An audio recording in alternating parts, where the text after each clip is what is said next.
मैं आमंत्रित करती हूँ हमारे अध्यक्ष महोदय NK वाडके साहब को, वो हमें यहाँ पर उद्बोधित करेंगे। मान्यवरांना नमस्कार। मंचावरती उपस्थित सर्व मान्यवर, आधीच फार उशीर झाला आहे आणि नवीन इमारतीत नवीन न्यायालयाने नवीन ठिकाणी कामसुद्धा सुरू केलं आहे आणि त्यामुळे सर्व मान्यवरांच्या मंचावरील मान्यवरांच्या उपस्थितीने सरळ विषयावर येतो जेणेकरून आपला वेळ वाचेल।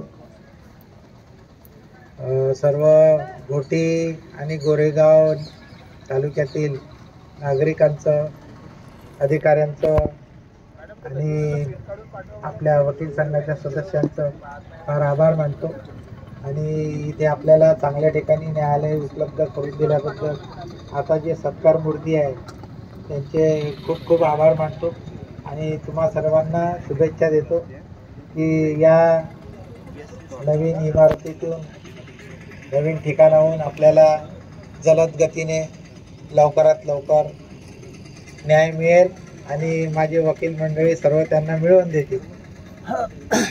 मला भाषण देण्यापेक्षा थोडंसं चर्चा करायला आवडते। तारीख पे तारीख नाम सुनाय ना कभी, तारीख पे तारीख। खरंच न्यायालयात आपल्याला लवकर न्याय मिळतो का? सामान्यपणे नाही। तुमचं एखादं प्रकरण असेल तर एका दिवसात संपू शकते का? तुमची एखादी केस असेल, मराठीत बोलू चालेल ना? एखादी केस आहे आपली, ती एका दिवसात तिचा निकाल लावून देऊ शकता काय? लागू शकतो काय? याचं उत्तर आहे हो। केस कुणाची? आपली। भांडण कुणाचं? आपलं। आपण कुणासोबत भांडतो? आपला शेजारी, आपला नातेवाईक, आपल्या घरचा, भाऊ बहीण, सून, नवरा बायको, सासू सासरे, शेजारी, रस्ता, आहे की नाही? आणि शेवटी कामात कोण येतं? तोच येतो, शेजारी, आपल्या घरचेच लोक। आपले शेवटी म्हणजे उचलायला 4 लोक लागतात, येतात की नाही? भांडण असू द्या, काही असू द्या, शेवटी तेच कामात येणार। आणि जसा तुम्ही वाद निर्माण केला तसं तो वाद मिटवण्याचे अधिकार सुद्धा कोणाला आहे? तुम्हाला आहे। एका मिनिटात आता इथे जेवढ्या केसेस असतील,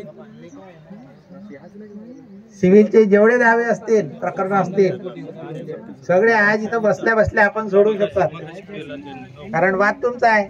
मागणं एक मागणारा, एक देणारा, देणारी तुम्ही, मागणारी तुम्ही। फक्त कायदा लावून कोर्ट मागते, कोर्ट देते, आदेश देतो, बरोबर आहे? परंतु तो दिलेला आदेश अंतिम राहत नाही, हे पहिलंच कोर्ट आहे ना, पहिली पायरी आहे ना। नंतर गोंदियाला जाणार, गोंदियातून नागपूर बेंच, नाही का, हायकोर्ट, सुप्रीम कोर्ट, असं चालूच राहणार। आणि हे आपली यात्रा काही संपत नाही। पण आपल्याला काय जास्त दुसऱ्याकडे बोट दाखवण्याची सवय असते ना, तारीख पे तारीख, लवकर निकाल लागत नाही। पण आपल्याला हे माहित नाही, आज जे विषय आपल्यासमोर मांडतो आहे की आपल्या केसचा निकाल आपणच बसून एका दिवसात, एका मिनिटातही म्हणतो मी, एका मिनिटात लावू शकतो। बहीण भावाचा हिस्सा, बहीण हिस्सा मागते, बरोबर आहे? बहिणीला आहे ना अधिकार?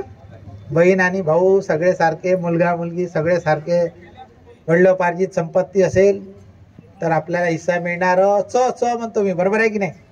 मिळणारच। कारण तुम्ही जमीन वडिलोपार्जित नाही आहे असं म्हणायला तुम्हाला काय दाखवावं लागेल? कागद खरेदी करा तेव्हा। खरेदी का काय वरून असं धरलं टाकलं काही होत नाही की नाही? रजिस्ट्रेशन होते त्याचं।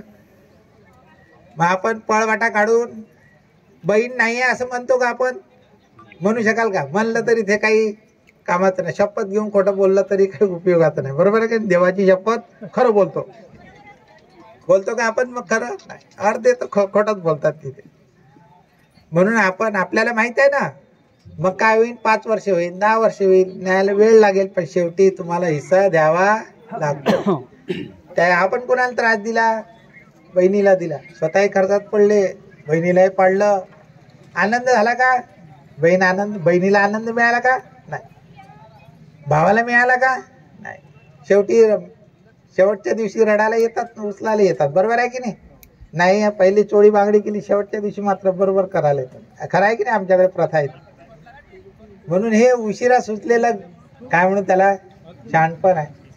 तर आपण सिव्हिल प्रकार दिवाणी स्वरूपाचं कोणतंही प्रकरण क्रिमिनलवर पण येतो, एका दिवसात मिटवू शकता. म्हणून हे महत्वाचं काम आमचं आहे, जे त्या मोठ्या बिल्डिंग मध्ये होत नाही ना, न्यायालयाच्या इमारतीत जे होत नाही, जिथे तारीख पे तारीख म्हणता वेळ लागतो आणि प्रक्रिया लांबलचक असते. प्रक्रियेतून प्रक्रिया एका न्यायालयातून दुसऱ्या न्यायालयात जावं लागतं, अंतिम शेवट काही होत नाही. त्यापेक्षा आपण जर एका ठिकाणी बसलो दोन्ही भांडणारे आणि चर्चा केली, खरं काय खोटं काय ते माझ्या कार्यालयात जे होतं ते सगळं सांगावं लागतं आणि गुप्त असते सगळं काही. असं म्हणजे त्याचा न्यायालयाच्या तुमच्या प्रकरणावर काही फरक पडत नाही. मी बोलतोय, येडे साहेबांनी तुम्हाला वैकल्पिक न्याय निवारण ADR बद्दल सांगितलं, तो हा पर्याय वैकल्पिक अल्टरनेटिव्ह. त्याच्यापेक्षा मी ॲप्रोप्रिएट म्हणतो, त्याला ADR म्हणतो ना आपण, अल्टरनेटिव्ह पेक्षा ॲप्रोप्रिएट डिस्प्यूट रिझॉल्युशन. म्हणजे एखादा वाद मिटवायचा असेल तर त्याला योग्य प्रक्रिया, म्हणजे हे विधी सेवा प्राधिकरण न्यायालयापेक्षा बाजूला जे होते ते, त्यातला पहिला प्रकार आहे मध्यस्थी आणि दुसरा आहे लोक न्यायालय, जास्त उपयोगाचा आपल्या. मध्यस्थीमध्ये एक जज साहेब असतात, मध्यस्थ असतो, वकील सुद्धा असू शकतो, ट्रेंड अनट्रेंड, 15 वर्ष ज्यांनी स्टँडिंग आहे, प्रॅक्टिस केली आहे. तो आपल्याला सुचवत नाही, तुमच्याकडूनच तुमचे उपाय काढून घेतात आणि दोघांनाही बसून समेट घडून आणतात. दुसरं लोक न्यायालय होते, आता 22 मार्चला लोक न्यायालय आहे. इथे सुद्धा तसंच होते, न्यायाधीश असतात पॅनलवर, एक वकील साहेब असतात, सामाजिक कार्यकर्ता असतो, PLV असतात आणि आपल्याला मार्गदर्शन करून तिथे समेट घडवून आणतात. आणि इथे या ठिकाणी बसून, दोघांनी बसून, वकिलांसोबत बसून तुम्हाला चर्चा करायला मिळते, रडायला मिळते, सांगायला मिळते. न्यायालयात तुम्ही तिथे बॉक्समध्ये गेला, विटनेस बॉक्समध्ये, म्हणजे काय म्हणाल, हे खरं आहे आणि जे विचारलं त्याचं उत्तर द्या, याच्यावर तर तुम्हाला भाषण देता येत नाही. आत म्हणजे इच्छा म्हणू, भावना म्हणू, त्या व्यक्त नाही करता येत आपल्याला, व्यथा म्हणू, त्याला जागा या थारा जी आहे ती या मध्यस्थी ADR मध्ये असते. आणि म्हणून जर आपण आपले वाद एका ठिकाणी बसून मिटवले, त्याला अपील होत नाही. साहेबांनी सांगितलं साध्या भाषेत, म्हणजे पुन्हा दुसऱ्या कोर्टात जायची गरज नाही. आणि वाद आपण नेहमी मिटवत नाही का, आपल्या घरी आपल्या मुलांचं दोघांचं चॉकलेटसाठी, शाळेत जाण्यासाठी, न जाण्यासाठी, नाही का, उल्लू बनवण्यासाठी, TV पाहण्यासाठी, रिमोटसाठी होतात की नाही भांडणं, पण मिटवत नाही का आपण?